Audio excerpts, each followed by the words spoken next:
మేము ఎవరిని నిందిస్తలేము, ఎవరిని ఏమంటలేము. కానీ ఇక్కడ అగ్ని ప్రమాదం జరిగిందని చెప్పంగానే ఏ ఫైర్ బ్రిగేడ్ అయితే వచ్చిందో అది నీళ్లు లేకుండా అరకొరగా వస్తే లాభమైంది, వసతులు లేకుండా వస్తే లాభమైంది.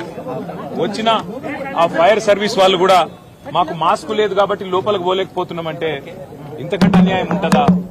అట్లే వచ్చిన అంబులెన్స్ లో కూడా మాస్కులు పెట్టకపోతే, ఎందుకంటే ఎప్పుడైనా అగ్ని ప్రమాదంలో ఆ పొగతోని ఊపిరాడదు, ఆ ఊపిరాడకనే ఊపిరి పోతుంది, ప్రాణాలు పోతాయి.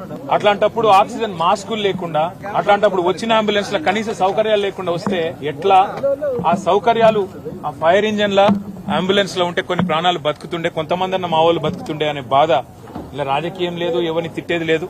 కానీ ఒకటి మాత్రం వాస్తవం, ఇంత లాపర్వా ఉంటే మాత్రం ప్రజల ప్రాణాలు మల్లబోయే ప్రమాదం ఉంది. వాళ్ళు ఎంత గొప్ప వాళ్ళంటే ఒకటే కుటుంబంలో 17 మంది చచ్చిపోయినాక కూడా వాళ్ళు అంటున్న మాట ఏంది ఇక్కడికి వచ్చినాకంటే ఎవరిని తిడతలేరు, వాళ్ళు రాజకీయం చేస్తలేరు, ఎవరిని ఫలానా వాళ్ళు మంచోళ్ళు కాదు చెడ్డోళ్ళు అంటలేరు. మాకు ఇక్కడుండే హిందువులు సాయం చేసిండ్రు, ఇక్కడుండే ముస్లింలు సాయం చేసిండ్రు, అందరు వచ్చిండ్రు, అందరు సహాయపడ్డారు, అందరు కాపాడిండ్రు. కానీ మాకు జరిగింది ఇంకొకరికి జరగద్దు.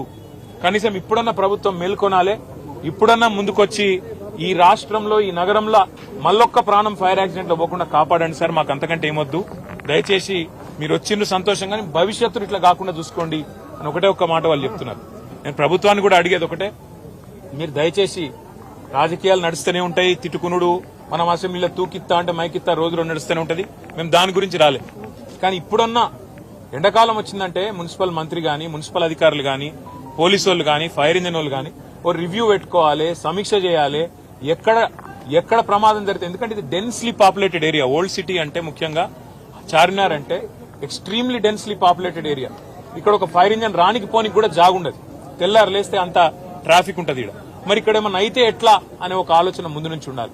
ఇక్కడ ఫైర్ హైడ్రెంట్స్ పనిచేస్తున్నాయా లేవా, నీళ్ళు ఏడికెళ్ళి తేవాలి, ఇంజన్ అంటే వచ్చింది, నీళ్ళు ఏడికెళ్ళి తెచ్చుకోవాలి, లాస్ట్ మినిట్ లా ఆ సోయి ఉండాలి, అధికారులకు ట్రైనింగ్ ఉండాలి, ఎప్పటికప్పుడు మాక్ డ్రిల్స్ ఉండాలి. అవేవి లేవు, ఇది మంచిది కాదు. రెండోది, అంబులెన్స్ వచ్చినాక ఆక్సిజన్ మాస్కులు లేకపోతే ఫైర్ యాక్సిడెంట్ అయిన కాడికి ఏం లాభం? వాళ్ళ బాధ అంతా ఏంటంటే 17 మంది చిన్న పిల్లలు 8 మంది పోయినారు. ఇంతకంటే అన్యాయం ఉంటుందా సార్? దయచేసి ఇంతకంటే దుర్దినం మా జీవితంలో లేదని వాళ్ళు చెప్తున్నారు. మేము కూడా ప్రభుత్వాన్ని ఒకటే కోరుతాం, చచ్చిపోయినాక కాంపెన్సేషన్ ఒక 5 లక్షలు ఏదో ఇచ్చి చేతులు దులుపుకున్నాడు కాదు, భవిష్యత్తులో ఇంకెవరు చావకుండా చూడండి, భవిష్యత్తులో ఎవరికి ఇట్లాంటి దుర్మార్గమైన పరిస్థితి, ఇంత ఘోరమైన పరిస్థితి రాకుండా చూడండి. దయచేసి మీరు చేస్తున్నారు కొన్ని పనులు, ఇంకా మంచి పనులు చేయండి. అందాల పోటీలని వాటి మీద పెట్టిన శ్రద్ధ దీని మీద కూడా పెట్టండి, వాటి మీద పెట్టే ఖర్చు ఇక్కడ కూడా పెట్టండి. ఇక్కడనే కాదు, ఒక ఓల్డ్ సిటీ అనే కాదు, హైదరాబాద్ అనే కాదు, రాష్ట్రంలో ఏ మారుమూల పల్లె గాని పట్టణంలో గాని యాక్సిడెంట్ అయ్యింది అంటే వెంటనే ప్రాణాలు కాపాడుతందుకు కావాల్సిన సరుకు సరంజామా, మనుషులు, ట్రైనింగ్ ఇవన్నీ ఉండాలి. అవన్నీ ఉండకపోతే ఉత్తగానే వచ్చినాం పోయినామంటే కరెక్ట్ కాదు.